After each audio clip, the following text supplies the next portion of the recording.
All right, guys, we are finally here. It took me a while to make this list, but after doing the top 100 songs of this decade, the 2020s so far, we are now doing my top 100 albums of the 2020s so far. And with this list, same thing with the songs list. I narrowed it down to 100, not in any particular order. It's just listed alphabetically, not more than one album from an artist, unless it's like a group. I counted that. I think that's pretty much it. So let's get started. Top 100 albums of the 2020s so far. Let's do it. All right, starting with 100 gecs. Not as hyper poppy as their debut. However, I loved how they implemented a lot of rock and grunge elements while still keeping the songwriting super silly. And then we have a recent one, Adrian Lenker, Bright Future, just beautiful songwriting from one of the best songwriters alive. Yeah, just a beautiful folk record. Not going to talk too much about the albums that came out just last year because you can look at my top albums list. Next, we have Against All Logic, 2017 to 2019. This album came out like really early in 2020, but it is one of the most fun, wild electronic albums I've heard so far in this decade, for sure. A lot of cool sample usages, really, really solid record. From there, we have Miss Amaarae, Fountain Baby, one-of-a-kind voice Amaarae has, and the sound she brings together on this album, from R&B to pop to hip-hop, like reggae too, like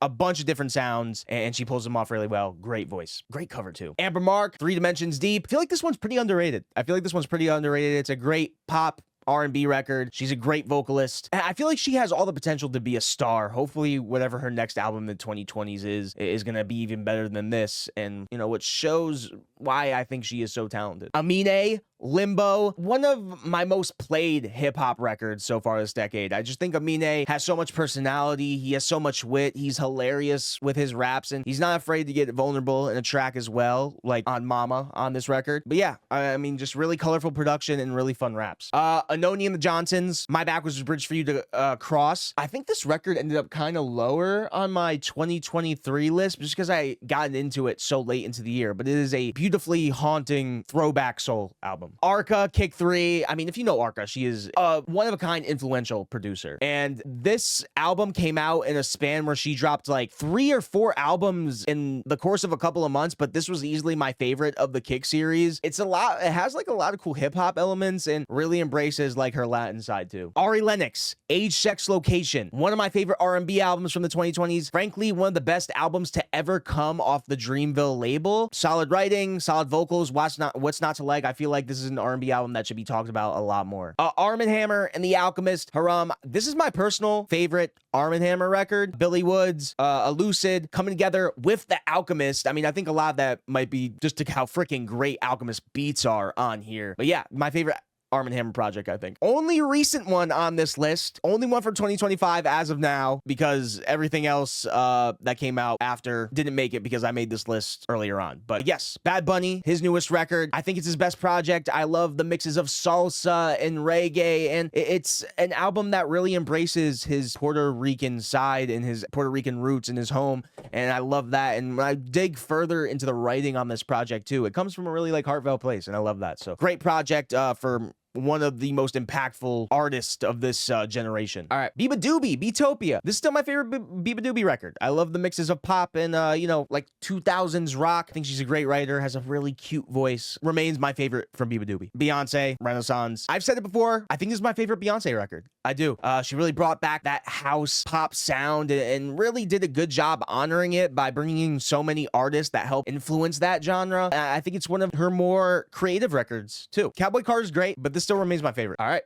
from there. Big Thief. So second time we got Adrian Lenker in here, but she is, I wasn't counting if they were also in a group. But yeah, Big Thief, Dragon, New War Mountain, I Believe in You. Lengthy record, but it's just filled with really pretty folk tracks. And again, Adrian Lenker, one-of-a-kind writer, shines through on here. Second Billy Woods project, technically, because Arm & Hammer, separate thing, so I didn't count it as a one thing. But Billy Woods and Kenny Siegel, Maps. I mean, Billy Woods is just one of the best rappers alive. The way he rhymes is just mind-boggling. And I think with Kenny's help, he came through as his most accessible project with Maps. And this is the one I've just been going back to the most out of all his projects. But great record. Black Country New Road, Ants from Up Here, one of the best produced records. The arrangements, the horns, the strings. And then you just got the wild performances and the wild writing throughout this project. Just a really amazing experimental rock album that also has like elements of jazz too. This one deserves all the praise it's got this decade. Black Midi, Hellfire, you know, two groups that are often compared to each other. The concept of this album is wild. Basically about all these different characters in hell, and all of their stories and the way they're written is just mind-blowing. And the performance is also just wild. Just wild. And the production will make you lose your mind. Black Thought and Danger Mouse, cheat codes. Black Thought, one of the best rappers ever. And then you got Danger Mouse, one of the maybe the most underrated producers ever. Obviously, he's collabed with people like MF Doom. But yeah, I mean, other than the root stuff, I think this is the best thing Black Thought has done. Just great bars, great beats. What's not to like? Blue in Exile, Miles, The Legends. They put out a great album last year that I feel like got overlooked a bit. But this one, again, great rhymes. Exile comes through with great beats. The chemistry these guys have had over almost like a 20-year period has been phenomenal. And yeah, just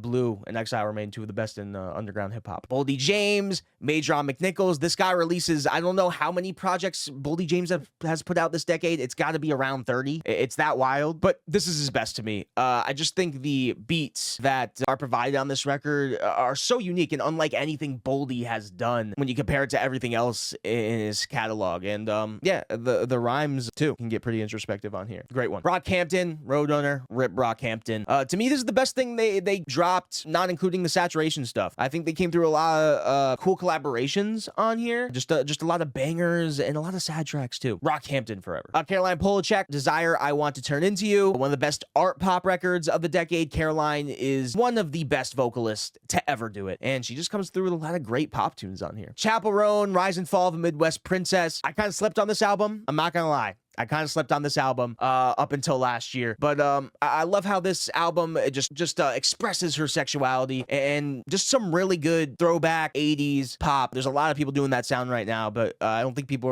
not many people are doing it as exciting as Chappell is. Charlie Brat, number 2 on my album of the year list last year. I mean, what is there to say about this record that hasn't already been said? Obviously, everyone knows Brat, but definitely get a chance to listen to How I'm Feeling Now from 2020 because that album is fantastic too. But I went with Brat because I do think it's Charlie's best record the more I've just sat with it. It saw her finally mixing her signature sound and making it more mainstream appealing. The tracks on here are incredibly catchy, some of Charlie's catchiest. I think this is also her most personal record, which is great too. But yeah, Brat deserves all the praise. Amazing record. Chloe and Halle, Ungodly Hour. Can these two just please come back together, get the band back together, because this is one of the best R&B albums of the decade. The vocal chemistry these two have together is fantastic. I mean, their solo stuff is all right, but what they were doing together was just so damn good. And I'm hoping they come back together later in this decade, hopefully. Chris Stapleton, Starting Over, one of the best country records. I mean, Chris has always been one of the better popular country acts over the past decade, and I think this is his best album. Amazing writing, really poetic writing, and just phenomenal vocals throughout. Clairo, Charm. I know a lot of people might prefer Sling. I do think the writing on that record is probably a lot better, but the more I've sat with Charm, I just find I find the melodies on here to be a lot stronger, and I mean, the production is just freaking so good. I think L. Michaels Affair handles the production on this one, I believe. Correct me if I'm wrong. I believe L. Michaels Affair had some a hand in a lot of the production on here. Regardless, though, my favorite from Clairo, she just gets better and better with each record, so I wouldn't even be surprised if by the end of this decade, she drops a record that is going to replace this. Clipping, Visions of Bodies Being Burned. They have a record coming out this year, a cool conceptual horror rap record, and Clipping is one of the more experimental rap acts out there, so you kind of know what you're getting. But yeah, just really cool horror rap. Love this album. 2020 record. From there, Conway the Machine, God Don't Make Mistakes. I think this still is my favorite album to ever come out of the Griselda camp. Just how honest Conway gets on this album is honestly heartbreaking at points. Even the tracks where he's not doing that, the bars are just stand out throughout. Yeah, my favorite Griselda record to this day. Denzel Curry, Melt My Eyes, See Your Future. Denzel's most mature project. I mean, the guy has been one of the most consistent rappers for like the past 10 years now. And yeah, I think this is his most mature record. Dejan, absolutely. Can we please get a new Dejan record? Like, where is this guy? Where is he? Yeah, if you're into like indie pop, just indie in general, I think he's been super influential to that scene over the past couple years. I think like People McGee would not be as popular as they are now without this record. But yeah, just a great indie kind of soul R&B record. But yeah, I don't know where he's at. hopefully comes back soon. Dua Lipa, Future Nostalgia, one of the biggest pop albums of this decade, had a big hand in bringing back that 80s pop sound earlier on in this decade. But I mean, this thing is catchy as hell. The hooks on this album slap. The production goes off. Truly one of the best pop albums to come out of the mainstream this decade. Fiona Apple, Fetch the Bolt Cutters. What is there to say about Fiona Apple? She is one of the greatest songwriters to ever do it, if not the greatest to ever do it. Yeah, it's funny because I feel like this is one of her more, writing is still fantastic, but I think the production is a lot more minimal than some of her other records. The GOAT, Fiona Apple. All right, FKA Twigs, Capri Songs. Keep in mind, I did this list before Eusexual came out. I'm still gonna have to sit with Eusexual more, but I do think I enjoy Eusexual more than Capri Songs, to be honest. But I still want to shine some light on Capri Songs because I feel like this project is not talked about enough, because I think it's Twigs' catchiest album. She comes through with so many different sounds, from reggae to drill. There's a freaking drill track on here. And then obviously like the more art pop, dance pop stuff she's known for. Flow, Access All Areas. If you guys don't already know, this is my R&B album of the year last year. Ranked very high on that list. I think these three have so much chemistry, beautiful voices, and are really bringing back that throwback 2000s R&B sound, girl group sound, but doing it with a modern twist too. Freddie Gibbs, The Alchemist, Alfredo, one of the best rap albums this decade, hands down. Alchemist beats, stellar. Freddie Gibbs raps. I mean, this is really at like the prime of Freddie's career, between like, he was just coming off Bandana and then he dropped this record. One of the best rap records this decade. Genesis Owusu, Smiling with No Teeth. His album from a few years back, Struggler, is honestly just as good as this, but one of the best artists out of Australia. Cool mixes of soul, punk, pop, hip-hop. He really does it all. Just so incredibly talented. George Clanton, Urap Baya, killer vaporwave record. Just throwback vaporwave. If you're into that, listen to this. Fantastic record. Jordy Griep, The New Sound. Talked about this record a lot already last year, but just a wild, insane, unhinged record. The concept behind it about this character who has basically gotten this prostitute. I don't know. It just goes through this wild story, but insane, unhinged record. Gorillaz, Song Machine, Season 1. We never got Season 2. Top 3 Gorillaz record, in my opinion. It's fun. It's one of their more fun records. I love all the collaborations they brought together on this one too. Sad we never got a Season 2. Hopefully that comes one of these days. Group Therapy. I was mature for my age, but I was still a child. RIP. They're now a duo. They don't even go by this name anymore. But man, it's bittersweet because they definitely gave me a lot of like Brockhampton vibes and like Tyler the Creator vibes. But they had such great chemistry together, man, and so much personality between the three of them. Sucks that this is the only record we'll get from them as a trio, but you know, still freaking great. If you like Brockhampton, if you like hip hop, Injury Reserve. By the time I get to Phoenix, really difficult to pin down the sound of this album. It is extremely unique. It is experimental. It is dark, and a lot of that has to do with the fact that one of their members, Groggs, passed away before the release of this record, and you know, a lot of the lyrics kind of show that because it is a heavy record. Jack White, No Name, one of the best rock albums of this decade. I mean, the legend came through with his best solo album. This is, to me, him embracing the best stuff from his White Stripe days. His energy on this album, the riffs on this album go so hard. It sounds like prime Jack White. It's insane. James Blake, Friends That Break Your Heart. I mean, James is really consistent with his records, but this one has been the most standout to me with the few he's dropped this decade. Just really pretty, heartbreaking, and just wonderful vocal performances, as always, from him. Back to some great R&B records. Jasmine Sullivan, Whole Tales, great conceptually, one of the best vocalists to ever do it in the R&B scene, frankly. It was just really cool that deep in their career, she put out what to me is her best project. But Jasmine Sullivan, Whole Tales, if you love R&B, what are you doing if you haven't listened to this? Jeff Rosenstock, Hell Mode. They put out a fantastic punk record filled with strong hooks and killer performances. Jessie Ware, What's Your Pleasure? She put out 2 great records this decade. I still think What's Your Pleasure is probably my favorite, but That Feels Good is also really great too.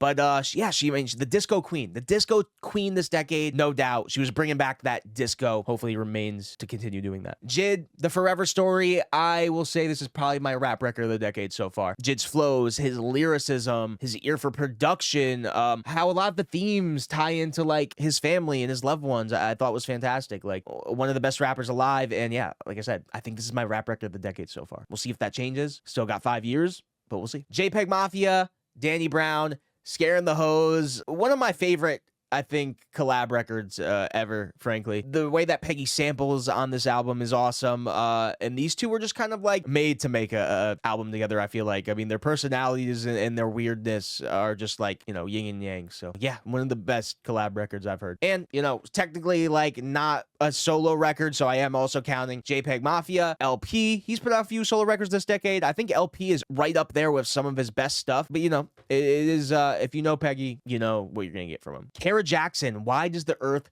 Give Us People to Love? Her voice is so unique, has a very like deep register. It's beautiful. And songwriting wise, like she was prior to this also a poet, and that really did show on this album because she has just beautifully poetic writing style. Kendrick, GNX, Mr. Round the Big Steppers is great too, but nah, GNX is a top 3 Kendrick to me. Not only do you get some of Kendrick's biggest bangers of his career, but you get those storytelling tracks that we know from him too, and it's also filled with some really like weird, quirky vocal moments too. So yeah, GNX right up there with some of the best rap albums of the decade, I think. Kenny Beats, Louis. In terms of like beat records and just like produced albums, especially for like a hip hop, because this is mainly like a hip hop produced beat record. Great. And he has a lot of contributions from a lot of artists, from Remy Wolf, JPEG Mafia, a few others that I can't really remember. But yeah, a lot of cool contributions and just great beats, man. Great beats. Key Glock,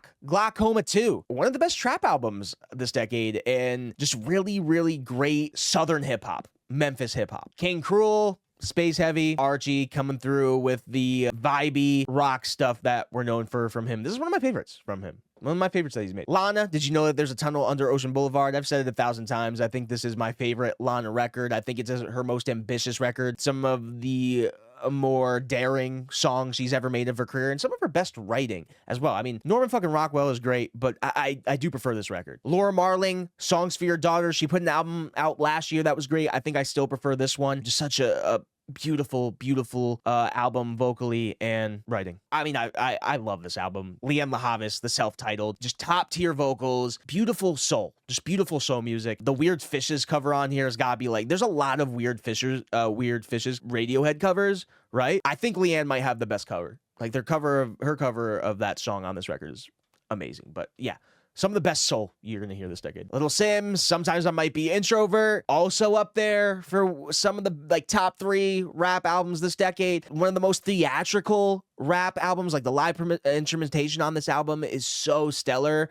And just Sims as a rapper is one of the best alive, period. Mac Miller, Circles, rest in peace. Obviously, he had the posthumous record that came out prior to me recording this, Balloonerism. But Circles still, I think, remains my favorite Mac record. I just really love the more singer-songwriter direction he was heading towards after Swimming. It is, again, kind of bittersweet because he never really got to grow past this point. But the songwriting, obviously, post his death, hits a lot harder because a lot of the topics on this album revolve a lot around death and what he was feeling at that time. So yeah, I mean, heartbreaking record, but also really good. Do I even have to talk about this one? Magdalena Bay, Imaginal Disc, my album of the year, 2024. Matt's production, these build-ups, the intergalactic, out of this world feel this album has, Mika's voice. I've praised this album enough. McKinley Dixon, Beloved, Paradise Jazz. If you're a fan of Kendrick, highly recommend this record. It's not that long of a record either. It's like 20 minutes long. His writing,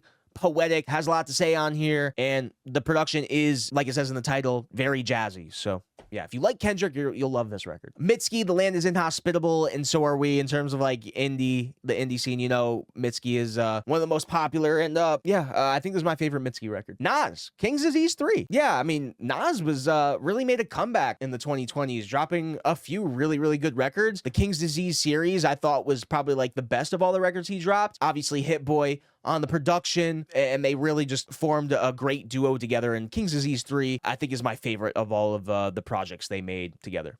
But yeah. Ooh, Natalia Lafourcade, De Todas Los Flores. I'm hoping I am saying that right. This record is not in English, but yeah, I mean, this record is in Spanish. It has like a very old school sound to it, but her vocals Amazing. Incredible. All right. From there, Navy Blue, Ways of Knowing. Again, very poetic hip hop, writing stellar, very jazzy, very soulful production. Navy Blue's dropped a few records, but this one is his best to me. Still remains his best. Nia Archive, Silence is Loud from last year. Drum and bass, Killer Jungle with very soulful vocals. Amy Winehouse-esque. And she can write her ass off too. No Worries, Wylod, also from last year. A heartbreaking breakup record. And Knowledge comes through with the great beats. Anderson .Paak. One of the best. Olivia Rodrigo, Guts. Well, up there for one of the best pop albums from the mainstream for sure. I do definitely prefer this over Sour. I just think Olivia, in terms of mainstream pop music right now, is one of the most standout with her writing, is one of the most standout with her vocals. I love the rock direction, the pop punk direction she embraces on her projects, and she went even more into it on this. It's just a more mature record, in my opinion. Sour, I just disagree. I think some of the ballads on there are just least interesting. It's still a very good debut, but yeah, this is a way better record in my opinion. Paramore, This Is Why. They went full on rock with this one. Full on rock. Some of Hailey's best writing of her career on here, and it just goes. It just goes. The album goes. Paramore, Legends, and arguably their best album. Phoebe Bridgers, Punisher. What is there to say? You could make an argument for this being the most influential album of this decade so far, because after this record came out, the Phoebe Bridgers influence throughout the indie scene was insane. But the thing is, no one can write like her. Nobody can write like her, and no one has a voice like her. But Punisher, classic record at this point. I'm saying it. Classic. Pink Pantheress, Heaven Knows.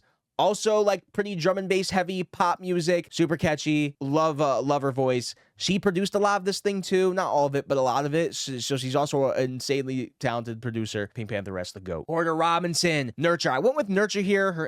His album from last year, Smile, also really good. But to me, Nurture is one of the most beautifully peaceful electronic albums ever, man. It just has such a calm feeling and uplifting feeling with a lot of the stuff on here. So yeah, Nurture, Porter Robinson's best still to me. Pusha T, It's Almost Dry. Yeah, I mean, Pusha's just one of my favorite rappers. He's one of my favorite rappers ever. Just the way every single line he makes sure hits you has just always made him one of my favorites. But yeah, I mean, he had production from Kanye and Pharrell on here, and they did kill it. So yeah, he's just rapping over his really great beats. And he's got some pretty good hooks. Some of Pusha's best hooks of his career, probably. Quadeca, Scrapyard, another one that has so many different sounds and so many different elements. I can't really pin it down. Electronic, hip hop, a lot of stuff. Super unique. Quadeca, seriously one of the most exciting artists right now. Quali Chris and Black Keys, Innocent Country 2, 2020 record. Underrated one, man. I mean, Quali Chris is a pretty underground rapper. But yeah, this is this decade so far, man. I think Quale, his raps are great. Does a little bit of singing on here too. This is really solid, and Black Keys production stand out. Yeah, love this album, man. Rina Sawayama, when we're talking pop records, classic at this point, man. I mean, she mixes grunge with rock and punk. Super artsy pop album. Yeah, Rina Sawayama, classic at this point. Rosalia, Motomami. I think this is I mean, I still prefer the debut from 2019. However, Motomami, I think I really respect because Rosalia was really, really, really experimenting on here. Yeah. I mean, one of the best when it comes to, Latin artists. I know some people like to argue she's like truly a Latin artist or not, but RTJ, Run the Jewels, 4. Amazing Beats from LP, Killer Mike and LP, just amazing chemistry between the two of them for the past 10 years. Might be my favorite RTJ. And I think this came out at a time where, like, lyrically, a lot of the stuff being said on here was, like, super important. But yeah, Sampha, Lahai, long wait we had for this album between 2017 to 2023, but it was so worth it. It was so worth it. I love the Jonathan L. Siegel theme on here. It's very spiritual record lyrically, but the songwriting, man, it hits me so damn hard. And Sampha's voice, man, one of my favorite voices ever. Schoolboy Q, Blue Lips, rap album from last year, talked a lot about it already. Big bounce back record for Q. Definitely one of the better TDE records in the past couple of years. Q getting back to those, very unconditional song structures and getting aggressive with the raps, getting personal with the raps. It's filled with a lot of great stuff. Silk Sonic and Even with Silk Sonic, Anderson .Paak, Bruno Mars unexpectedly came together this decade and made a throwback soul album, and they killed it as a duo together, man. Smino, Love for Rent. Truthfully, was never really the biggest Smino fan up until this record came out. But man, it just has so many sticky, melodic moments throughout, and he's got so much charisma, man. He's got so much charisma. Spelling, the Turning Wheel. It's like super theatrical, and she has like a Disney princess voice. It's just a wild record, and up there's for one of the best produced albums this decade, no doubt. Steve Lacy, Gemini Rights. Yeah, I don't know. In terms of like R&B R&B records, pop kind of fusions. Steve, I wasn't really like, other than the internet stuff, I wasn't really like too big on him until he dropped this record. I think he's a great writer, man. Doesn't have like the most technical voice ever, but still dig his vocals a lot, dig his writing a lot, and he's not afraid to get weird with the structures either. Moving on. Ooh, Sudan Archives, Natural, Brown, Prom Queen, another one that is difficult to pin down its genre. We got hip hop, electronic, dance pop, R&B, like so many different genres. She is so damn talented, man, and she has a lot of important topics being said on this record too. Sufjan Stevens, Javelin, my album of the year for 2023. Just a devastating record, man.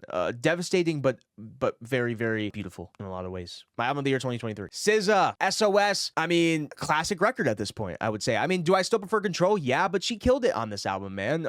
It's definitely has a lot more flavor than Control in terms of the genres that she went for. She's got a lot of different sounds on here. But her writing is still top notch. Her vocals are still top notch. When we're talking mainstream albums from this decade so far, not many better than SZA SOS, man. And again, her influence on the genre cannot be understated. We're getting closer to the end here. Last Dinner Party, Prelude to Ecstasy was in my top 10 last year. One of the best debuts, I think, this decade. Pop, rock, great chemistry this group has together. The Strokes, The New Abnormal, a really solid comeback record. Like, it's rare that a band that has been in the game for so long comes through with a solid record deep into the career. But I would say this is arguably, this might just be the best Strokes record. I mean, Is This It is obviously classic, no denying it, but I do think it is a top 2 at the very least Strokes record for me, in my opinion. The Weeknd, Dawn FM. I know a lot of people prefer After Hours, but I don't know. I just love how even more 80s he went on this one. I still love After Hours, don't get me wrong, but I love the transitions on this album. Again, and I just like how it went even more 80s with its sound. The Weeknd, Dawn FM, my favorite Weeknd album, to be honest, my favorite Weeknd album. Tinashe, BB Angel, short, but just really standout alternative R&B. I think Tinashe really came into her own on this project and is continuing to do so. Turnstile, Glow On, really, really artsy punk music, man. It's been a while since we heard from them. Are we getting new Turnstile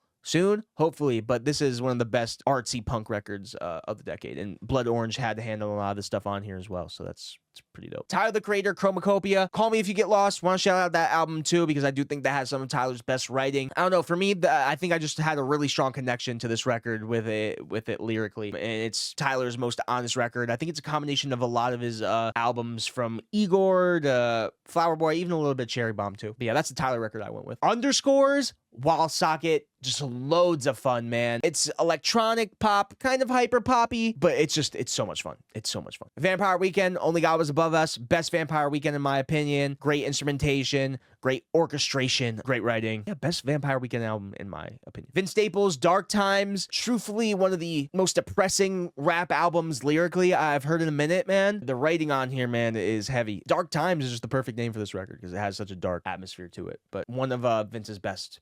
One of Vince's best. Yeet 2093, yeah, I would have never expected I would have had a Yeet project on here, but I really do think he was pushing the boundaries, at least. We're not going to remember that album that he dropped after, but he was really pushing the boundaries when it came to the Rage sound with this, and I really think he is pushing the genre forward with stuff like this. Westside Gunn, HWH8, my favorite Westside Gunn, up there with some of my favorites from Griselda. I mean, it's that, dusty Griselda feel you always get from Westside, but I don't know, I feel like his raps and his energy on here are just a lot higher than a lot of his other projects, and beats are awesome too. And then lastly, Zach Bryan, Great American Bar Scene, one of my favorite country albums this decade, definitely. Zach, one of the more standout people in mainstream country, just very, very poetic with his sound. And that is it. That is the list, top 100 of the decade so far, not in any particular order, but highly, highly, highly recommend all these records. The full list will be down there in the description if you want to check any of them out, but highly recommend these records. Thanks everyone for watching. If you want, hit that subscribe button down below. Follow me on all my socials,